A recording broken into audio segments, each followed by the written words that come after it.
Bueno, en esta presentación vamos a hablar un poco sobre síndrome convulsivo en la urgencia, cómo tomar decisiones en cuanto a quién tratar y cómo hacerlo. Para hablar de esto es muy importante tener claro de que la primera parte tiene que ver con analizar si este compromiso de conciencia a qué se debe, ¿ya? Hay que recordar que el compromiso de conciencia es bastante heterogéneo, puede corresponder a muchas causas y de hecho la gran mayoría de las veces son causas no neurológicas.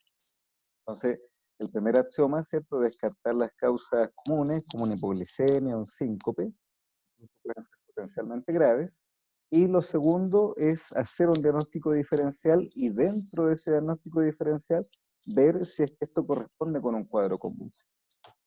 Entonces acá tenemos, ¿cierto? Lo clásico, los clásicos diagnósticos diferenciales del cuadro convulsivo, que está acá, y tenemos el síncope, tenemos los TIA, tenemos la migraña, tenemos los cuadros conversivos, la hipoglicemia. Entonces, lo primero, por supuesto, es descartar las cosas graves y que son rápidamente reversibles, como la hipoglicemia, como el síncope. ¿Sí? Y después uno hace el diagnóstico diferencial tratando de confirmar o descartar de que el cuadro, con la historia principalmente, y con el examen físico, pudiera corresponder a convulsión. Acá aparece, ¿cierto?, para insistir un poco con un cuadro que es muy importante diferenciar, que son las pseudocrisis, ¿ya? Y me quiero detener solo 5 segundos en algunos tips. Por ejemplo, una de las cosas que uno hace es ver si el paciente es capaz de abrir los ojos o no. Si uno intenta abrir los ojos y el paciente hace fuerza para cerrarlos, ¿cierto?, para oponer resistencia, eso en general se ve en cuadros más conversivos. Lo otro es que si uno tiene la posibilidad de ver la crisis y al abrir los ojos, los pacientes con un cuadro convulsivo real, por decirlo de alguna forma, tienen la pupila dilatada, al igual que uno les saca los plantares y son extensores, a diferencia de una pseudocrisis. Lo otro que puede tener una pseudocrisis es que se puede incidir en el término de su crisis o en el comienzo, pueden ser, entre comillas, incitadas por el examinador, y lo otro es que no tiene un correlato, ¿cierto? Entre comillas, una repercusión creíble. Por ejemplo, el paciente te dice que ha tenido 30 crisis en la última hora y el paciente te está contando eso sin ningún problema, sin ningún déficit, nada. Eso es poco creíble porque sería rarísimo tener 30 crisis en poco tiempo y no tener algún tipo de repercusión, por ejemplo. ¿Ya? Hay varios puntos, pero desgraciadamente muchas veces es difícil hacer la diferencia entre una pseudocrisis y una crisis real, y ahí, ¿cierto?, puede ayudar, por ejemplo, una monitorización con electro 24 horas. Eh, Volviendo, ¿cierto?, al punto, lo primero que habíamos dicho es ver si el compromiso de conciencia, primero descartar las cosas generales y tratables, ver si correspondía a un cuadro convulsivo, y la segunda parte es, ok, es un cuadro convulsivo, pero ojo de que un cuadro convulsivo también puede ser, ¿cierto?, producto de muchas cosas. Un paciente con privación de sueño puede hacer crisis convulsiva. Un paciente con algún cuadro metabólico o algún cuadro tóxico, ingestión de drogas, puede hacer cuadro convulsivo y no necesariamente ser epiléptico. Por lo tanto, el primer axioma es ver si fue una convulsión sintomática a algún trastorno tóxico metabólico estructural, por ejemplo, versus no provocado. Lo segundo es, esto es muy importante, ver si hay algún signo de alarma de estatus, porque es algo que tenemos que reconocer rápidamente. Y lo tercero, ¿cierto? Si es que efectivamente nos pareció que es una crisis no provocada, no tiene ningún signo de alarma que estamos frente a un estatus o amenaza de estatus. Lo tercero es establecer si yo voy a iniciar tratamiento anticrisis o no. ¿Ya? Vamos a ver después cuáles son las cosas que me fijo, si es que me voy a embarcar en una primera crisis, por ejemplo, con tratamiento anticrisis. ¿Ya? Porque hoy en día más que antiepiléptico se habla de medicamentos anticrisis. Acá es cierto recordar de la nueva clasificación que hay con respecto a los cuadros semiológicos, y lo más importante es diferenciar el inicio focal del generalizado. Ya siempre haciendo hincapié de que el inicio focal me obliga con gran importancia ir a una imagen y ver si hay alguna lesión focal, inicialmente con un escáner y después con una resonancia si es que el escáner es normal. Lo otro que es importante es que ya no se dice simple o complejo, sino que se dice con compromiso de conciencia o sin compromiso de conciencia. Tampoco se habla de secundariamente generalizado, sino que uno dice focal con generalización posterior, tónico-clónica o mioclónica, según cómo vaya el paciente. Algunos cambios en nomenclatura, pero que es bueno irlo incorporando al léxico, ¿cierto?, más actual. Acá es lo mismo, ¿cierto? La misma clasificación, solo que de una revista española. Y esta clasificación a mí la encontré buena, que aparece en el último Continuum de Epilepsia, que tiene que ver con lo objetivo y lo subjetivo. ¿Ah? ¿Y por qué es importante esto? Porque la mayoría de las veces la verdad que uno no está presente en la crisis y tiene que tratar de sacar una historia que me permita decir si es que fue el inicio focal, si es que fue tónico clónico bilateral, etcétera. Entonces, esto yo creo que puede ser un poquito más orientador. ¿Mm? Bueno, ¿cuáles son los exámenes que uno hace en el servicio de urgencia que son rápidos de hacer y necesarios de hacer? El hemoglucotés, por supuesto, tanto la hipoglicemia como la hiperglicemia pueden dar crisis convulsiva, electrolitos, creatinina, perfil hematológico, pruebas de coagulación, especialmente si tengo un paciente que yo pudiera llegar a hacer una punción lumbar, test de drogas, si es que es posible, tóxicos también. Si es que tengo el antecedente de que el paciente ya es epiléptico y ocupa algún fármaco antiepiléptico a niveles plasmáticos, y si es que llego a la conclusión de que es una crisis sintomática, por ejemplo, secundaria a una hiponatremia, bueno, intentar mejorar esa hiponatremia. Si estoy en un contexto de consumo excesivo de drogas, alguna intoxicación por drogas, bueno, obviamente suspender esa ingesta. Si tengo alguna enfermedad intercurrente, por ejemplo, un paciente que tiene una ITU, una neumonía, hace fiebre y en ese contexto, ¿cierto?, hace una crisis, bueno, tratar de mejorar eso también. Si es que es un paciente que está confuso, un paciente añoso, hospitalizado, confuso y no ha tenido, ¿cierto?, un ciclo sueño-vigilia adecuado, también tratar de mejorar eso, etcétera. Cuando uno habla de manejo de crisis sintomática es que yo trato de manejar lo que puntualmente provocó la crisis para evitar que haya recurrencia, más que ocupar algún fármaco anticrisis, ¿ya? En estos casos yo no ocupo fármaco anticrisis, sino que trato de mejorar lo que provocó en forma puntual, ¿cierto?, este síntoma convulsivo. ¿Cuál es el concepto de fondo? ¿Por qué se hace ese manejo? Porque se ha visto de que si un paciente tiene solamente una crisis, y aquí los estudios principalmente son con crisis no provocada, el riesgo de tener una recurrencia es menor al 50%. Ahora ya con dos o más crisis, ya el riesgo es mayor, ¿ya? Entonces, en general el concepto es que cuando yo hablo de epilepsia, estoy hablando de un paciente que tiene una predisposición a futuro de hacer una repetición de crisis en el tiempo. Si yo tengo un paciente con una hiponatremia y soluciono la hiponatremia, eso no debería volver a ocurrir en el tiempo y por lo tanto no hay un riesgo intrínseco de que se reproduzcan esas crisis, ¿ya? A diferencia del paciente epiléptico que en general tiene crisis no provocada, no hay una causal específica y sí está el riesgo de que se produzca recurrencia a largo plazo. Acá hay un explicativo, ¿cierto? Por decirlo de alguna forma, bajar a algo más práctico la definición de epilepsia. Y fíjense que aparece aquí lo clásico, ¿no? De que tienen que ser por lo menos dos crisis no provocadas y estas dos crisis tienen que ser con una diferencia de más de 24 horas, ¿ya? ¿Por qué? Porque algunas veces ocurre de que el paciente en las primeras 24 horas pudiera tener un par de crisis y eso, al estar dentro de las primeras 24 horas, no aumenta el riesgo de recurrencia. Pero si ya la segunda crisis va después de las primeras 24 horas, ahí sí aumenta el riesgo de recurrencia y calificaría, ¿ya? Después vamos a ver algunos detalles que tienen que ver con eh, el punto en el cual uno pudiera sospechar un estatus convulsivo, por ejemplo, que tiene que ver con tener dos crisis y no recuperar el basal en el intertanto, ¿no? Así que también ojo con eso. Y lo otro que aparece acá que es muy importante es una crisis, pero que tenga una probabilidad de recurrencia debido a factores de riesgo. ¿Y cuáles son los factores de riesgo? Bueno, que tenga alguna lesión en la imagen, que sea cortical, que sea cierto gatillante de crisis convulsiva, o que tenga un electro muy alterado o algunas características clínicas de la crisis.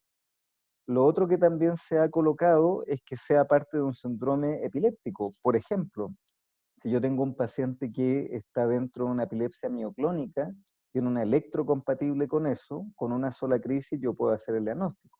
O lo mismo ocurre con las crisis de ausencia. ¿Ya? Es muy importante, ¿cierto?, de que obviamente estos son lineamientos, hay que verlo en el caso a caso, pero sirven, ¿cierto?, para orientarse sobre el diagnóstico de epilepsia y cómo yo voy a manejar las crisis convulsivas. ¿Ya? El diagnóstico de epilepsia hay que tener mucho cuidado en el sentido de que es de fácil entrada y difícil salida. ¿Ya? O sea, una vez que yo coloco el diagnóstico de epilepsia en un paciente, es muy difícil darlo de alta, no lo puedo dar de alta en 2 días, por ejemplo. Uno que tiene que estar tomando medicamentos, en algunos casos por 3 meses, otros casos por 6 meses, o en una epilepsia, ¿cierto? Propiamente tal, uno habla de 3 años sin crisis, ¿ya? Entonces es muy importante tener una certeza en cuanto a la historia, descartar que no haya sido una crisis sintomática, descartar que incluso haya sido un compromiso de conciencia por otro motivo, o sea, tener un alto grado de seguridad en mi diagnóstico. Acuérdense que hay implicancias médico-legales, hay implicancias sociales, hay pacientes que pierden oportunidad de trabajo por ser epilépticos, y lo otro que es muy importante, el tema de los medicamentos. Todos los medicamentos antiepilépticos, unos más, otros menos, tienen efectos secundarios, y yo se los voy a indicar por un buen tiempo a los pacientes en el mejor de los casos.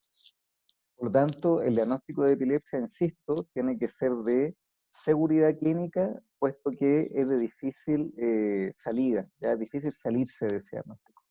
¿Cuál es el problema? Que hay que basarse en la historia del paciente, que el paciente muchas veces no va a recordar nada porque tuvo el compromiso de conciencia, los testigos no son siempre confiables, y además los exámenes complementarios como electro o resonancia pueden salir normales y el paciente ser epiléptico igual. Por lo tanto, es muy importante lo que yo pueda sacar de la historia, lo que yo puedo sacar de la clínica, y si yo tengo dudas, ¿cierto? Es mejor retrasar un poquito el diagnóstico antes que apresurarme y tener un falso positivo. Acá aparece lo que les comentaba, ¿no? De que si el paciente se presenta con varias crisis en las primeras 24 horas, no cambia su recurrencia a largo plazo, ¿ya? ¿Qué es lo que sí hay que tener ojo? De que el paciente en las primeras 24 horas puede presentarse con múltiples crisis, pero recuperar su basal, porque de lo contrario, si tengo más de una crisis y el paciente no recupera el basal, ahí ya estoy hablando de un estatus, ¿ya? Así que ojo. Bueno, ¿cuándo iniciar tratamiento? Lo clásico es esperar la segunda crisis. Ahora, es igual algunas veces difícil de explicar a la familia, difícil de explicar al paciente, porque obviamente ellos dicen, bueno, ¿cómo vamos a esperar una segunda crisis? Puede que esté en la calle, me dé una crisis, me atropellen, puede que esté trabajando, tenga algún problema. Entonces, ¿qué es lo importante? Establecer si es que el paciente tiene alto riesgo de recurrencia o no. Si tiene alto riesgo de recurrencia, ahí yo voy a iniciar el tratamiento, incluso en el mismo servicio de urgencia, con una pura crisis. ¿Cuáles son los altos riesgos de recurrencia? Encontrar que tenga alguna focalidad. Si yo tengo disponible, por ejemplo, porque el paciente ya consultó previamente, o cuando yo veo al paciente en el policlínico un electro alterado, por supuesto también me va a hacer con una sola crisis iniciar tratamiento. Una imagen alterada en el escáner o en la resonancia, que sean crisis focales. También se ha visto que en crisis de menores de 15 años tienen más riesgo de recurrencia, y las crisis nocturnas. ¿Ya? Acá lo mismo, ¿cierto? Que esto es de un continuum, un poquito más antiguo, del 2016, pero que habla de lo mismo, ¿no? De que etapificar si el paciente tiene riesgo de recurrencia, y en esos casos, con una crisis, yo ya estoy autorizado a iniciar tratamiento. Y esto es lo mismo, ¿cierto? Una revista española que trata de puntuar un poquito, ¿cierto? Distintos ítems, también pensando en lograr identificar algunos puntos que me permitan con una sola crisis tener un tratamiento. De hecho, acá, ¿cierto? Aparece este organigrama que a mí me parece bastante ordenado, donde la primera pregunta ¿es una crisis epiléptica? Si tú dices que no, tienes que ver si a lo mejor este compromiso de conciencia fue por crisis psicógena, migraña, síncope, que es lo que ya habíamos conversado. Y si es una crisis epiléptica o convulsiva, preguntarse, ¿es provocada por alguna causa sintomática o estructural? Y si no es provocada, aquí es cuando yo me coloco en una posición de que pudiera ser una epilepsia, y si tiene un riesgo de recurrencia moderado a alto, yo puedo iniciar fármacos solo con una crisis, ¿ya? Un poquito para repetir lo que ya hemos estado conversando. La imagen en la urgencia, el TAC de cerebro, ¿cierto? Es lo que más nos sirve. Y por favor, nunca olvidar la ventana ósea. Siempre revisar la ventana ósea porque son pacientes que no tenemos historia generalmente y que incluso en el mismo compromiso de conciencia, la misma convulsión, pudo haber tenido algún TEC.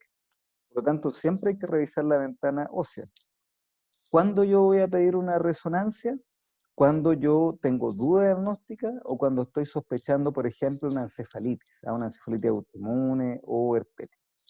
La otra situación en la cual voy a pedir una resonancia es cuando estoy en sospecha de un estatus convulsivo o no convulsivo, ¿ya?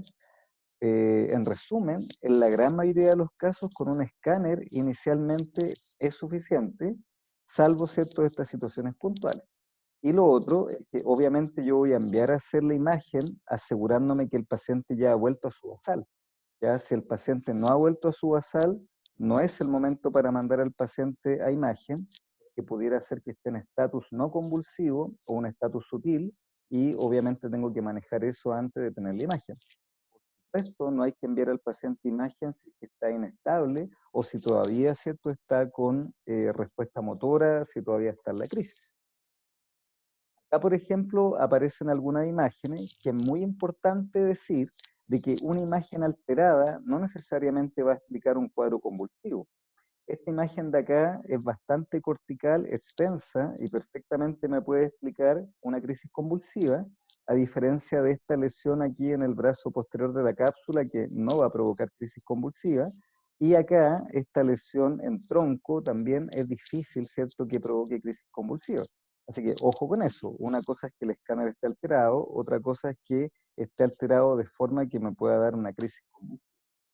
Acá, ¿cierto?, ya aparece una esclerosis mesial, que aquí sí voy a requerir una resonancia, pero obviamente no es un examen de entrada, sino que, como les comenté, se realiza cuando ya tengo dudas, ¿cierto?, cuando ya hago el seguimiento, cuando estoy en presencia de una sospecha de encefalitis, o cuando tengo, ¿cierto?, un cuadro de estatus convulsivo o no convulsivo. También recordar de que en urgencia puede ser necesario hacer una punción lumbar. ¿Cuándo lo voy a hacer? Cuando este síndrome convulsivo está en presencia de un síndrome de fiebre, el paciente está con fiebre, no hay un foco conocido, o un compromiso de conciencia que no tiene explicación, o por supuesto una sospecha de encefalitis que sabemos se puede presentar como un cuadro convulsivo. El electroencefalograma, y aquí hay que ser bien claro, no es un examen que se realice como primer examen en el servicio de urgencia. O sea, primero evalúo al paciente, veo que llegue al basal, que salga de su crisis convulsiva, puedo hacer la imagen, ¿cierto? Y el electro, en general, en la urgencia, se solicita cuando estoy sospechando un estatus no convulsivo principalmente, o un estatus sutil. Pero si yo quiero estudiar ese paciente y ver si tiene riesgo a futuro de recurrencia para iniciar o no iniciar tratamiento, eso generalmente ya se ve en el policlínico, ¿ya? Entonces, ojo con eso, ¿ya? De que el electroencefalograma en la urgencia, como primera aproximación para un paciente con una sola crisis convulsiva, la verdad es que no se realiza, sino que se hace ya en forma ambulatoria para cuando uno controla a ese paciente y tiene que tomar una decisión en cuanto a iniciar o no tratamiento, ¿ya? Pero no es un examen para hacer la urgencia como primera aproximación, salvo, insisto, que estemos en presencia de un estatus sutil o sospecha de estatus no convulsivo. Y lo otro también recordar de que una cosa es que el electro esté alterado, una lentitud temporal, una lentitud focal, por ejemplo, que puede ser por alguna lesión gliótica antigua, es distinto a un electroepileptiforme, ¿ya? Ojo con eso. Una cosa es que esté alterado, otra cosa es que esa alteración sea muy sugerente de algo epileptiforme. Por ejemplo, una punta onda lenta o una polipunta, etc. Mejora con la privación de sueño, con la videomonitorización, monitorización, ya esos son ya más detalles que lo vamos a ver probablemente en otras presentaciones. Y acá aparece lo que les comento, ¿cierto? En esta publicación que la recomiendo, que es bastante buena, donde de nuevo aparece que no hay evidencia que en la sala de emergencia, como estudio inmediato, sea un aporte del electro, salvo, de nuevo, de que tenga una sospecha de un estatus convulsivo o un estatus sutil o algún compromiso de conciencia que yo no sepa cuál es su origen, que es lo mismo, ¿cierto? De sospechar un estatus no convulsivo o claramente una encefalitis herpética buscando unas plets. ¿Ah? Pero ojo con eso, que no es para una única crisis convulsiva no es un examen de entrada. Acá aparece un electro normal, ¿cierto? Muy clarificador. Y aquí aparecen unas polipuntas, aquí aparece una punta onda lenta a 3 ciclos por segundo. O sea, estas alteraciones de acá no solo es que el electro está alterado, sino que está alterado con imágenes muy epileptiformes. Y que por lo tanto, en ambos casos, tanto en este caso de la izquierda como en el de la derecha, un paciente con una sola crisis, pero con este electro, ya me permite iniciar tratamiento. Y acá lo que ya les comentaba, ¿cierto? Se puede sacar puntaje para esta decisión y qué es lo importante cuando yo tomo la decisión de iniciar tratamiento, si lo hago en la urgencia o en el control del policlínico, ¿cierto? Es que tengo que tratar de explicar dentro de lo que pueda cuáles son los efectos adversos del medicamento, tratar de asegurar adherencia, siempre tratar de hacer monoterapia, colocar en balance el tipo de crisis, la edad, la capacidad socioeconómica, y siempre tener el concepto de que los nuevos fármacos antiepilépticos no es que sean más efectivos que los antiguos, pero claramente tienen menos efectos secundarios y menos interacción. ¿Ya? Y el concepto actual es que ya no se dice antiepiléptico, sino que se dice anticrisis, ¿ah? Porque por más que yo tome un antiepiléptico, no dejo de ser epiléptico, sino que los medicamentos son para no tener crisis convulsivas, la crisis comiciales, mejor dicho. Hoy en día tenemos una amplia gama de medicamentos de primera generación, segunda generación, tercera generación, y hay múltiples mecanismos de acción, pero la verdad que lo que más ocupamos nosotros en el servicio de urgencia es, el, es la fenitoína, ¿ya?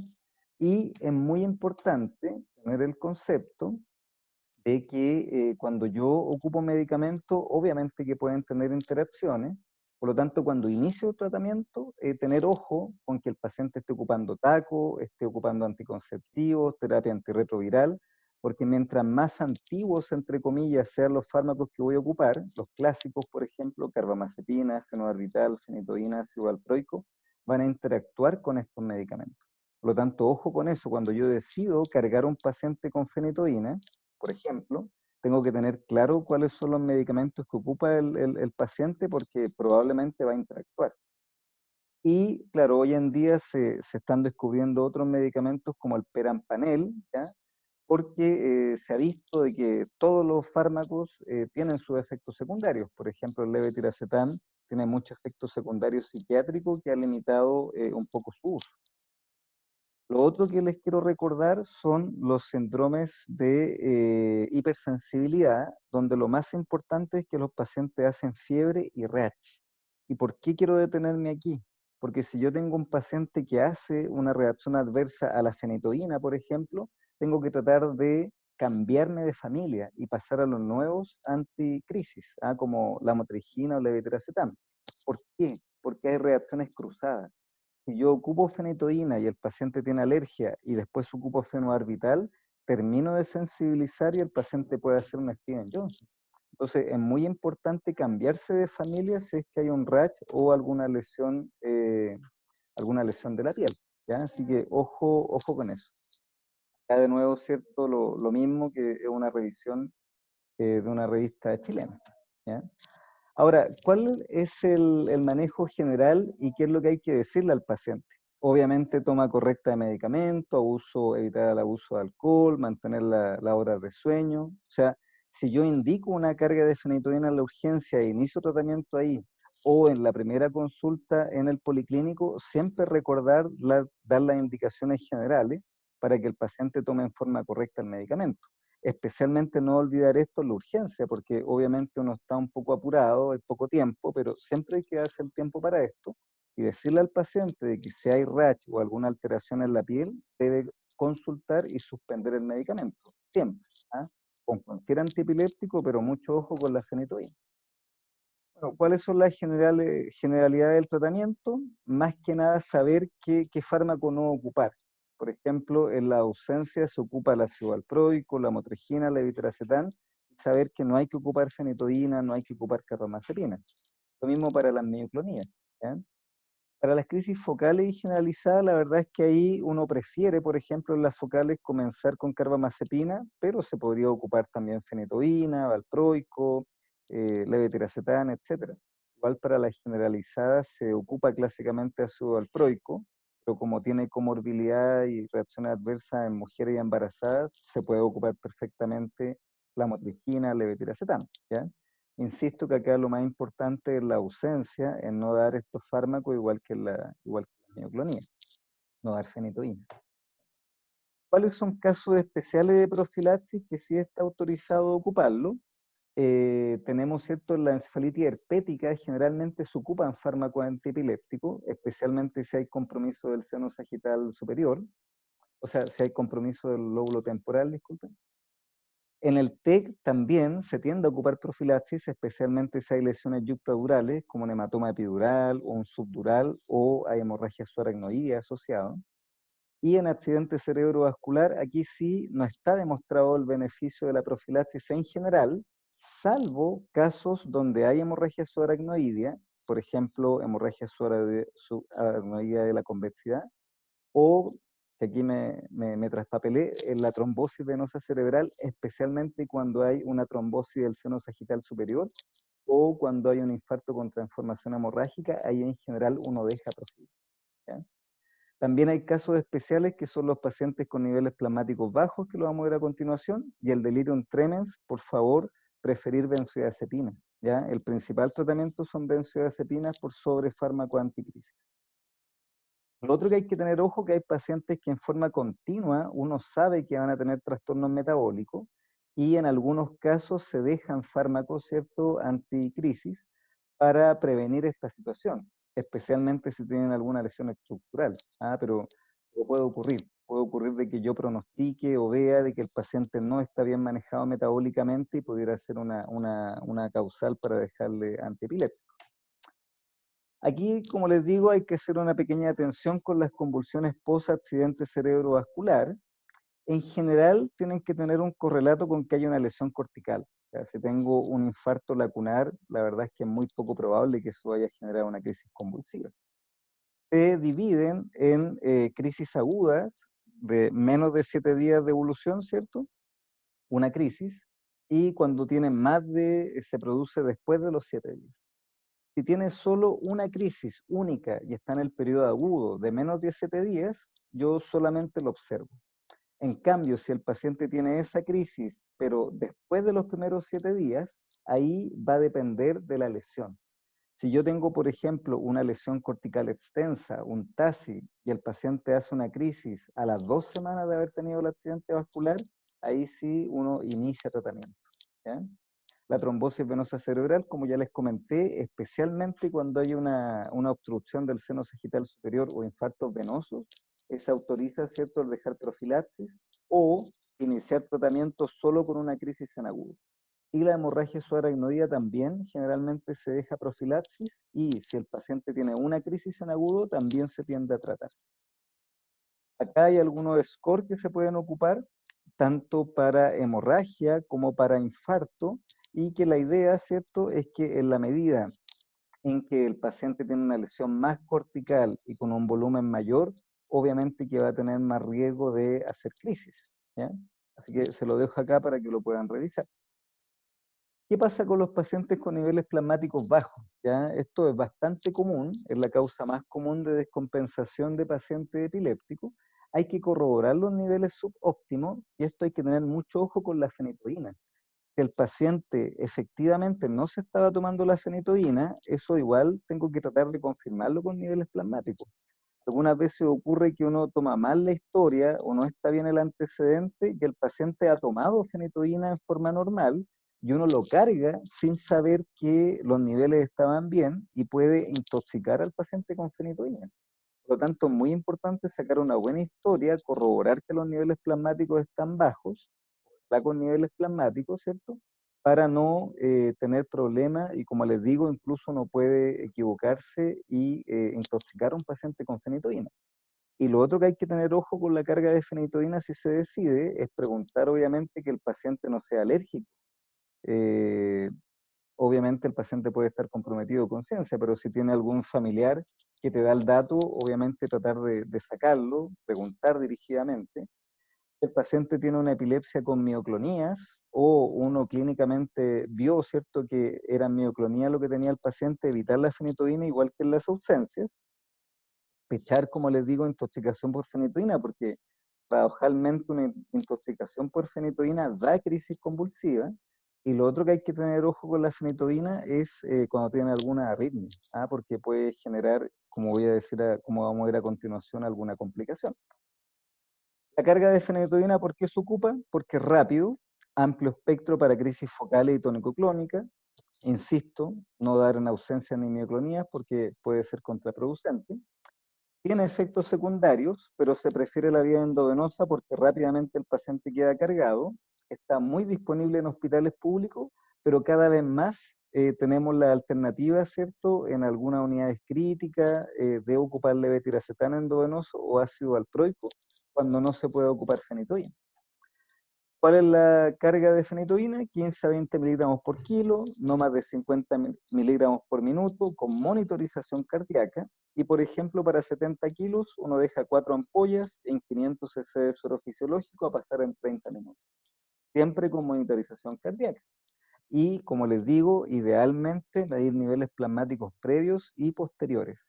Paradojalmente, la intoxicación es que yo no saqué una buena historia o no tuve la opción de una buena historia, puede provocar convulsión. Acá aparece algo muy interesante. En esta jeringa aquí del lado izquierdo se precipitó la fenitoína, puesto que se hizo la formulación con suero glucosado. Hay que evitar eso. Siempre tiene que ser con suero fisiológico para evitar este problema, porque esta solución pudiera provocar efectos ciertos adversos en el paciente. Aquí está la cinética de la fenitoína, que hay que tener ojo de que el rango de acción es bastante estrecho. Rápidamente puedo pasar a la intoxicación. Y aquí hay una publicación un poquito antigua, pero que nos sirve para recordar de que el paciente se puede complicar. Puede hacer hipotensión, puede hacer bradiarritmia. Por eso que es muy importante que sea una infusión lenta y bajo monitorización cardíaca.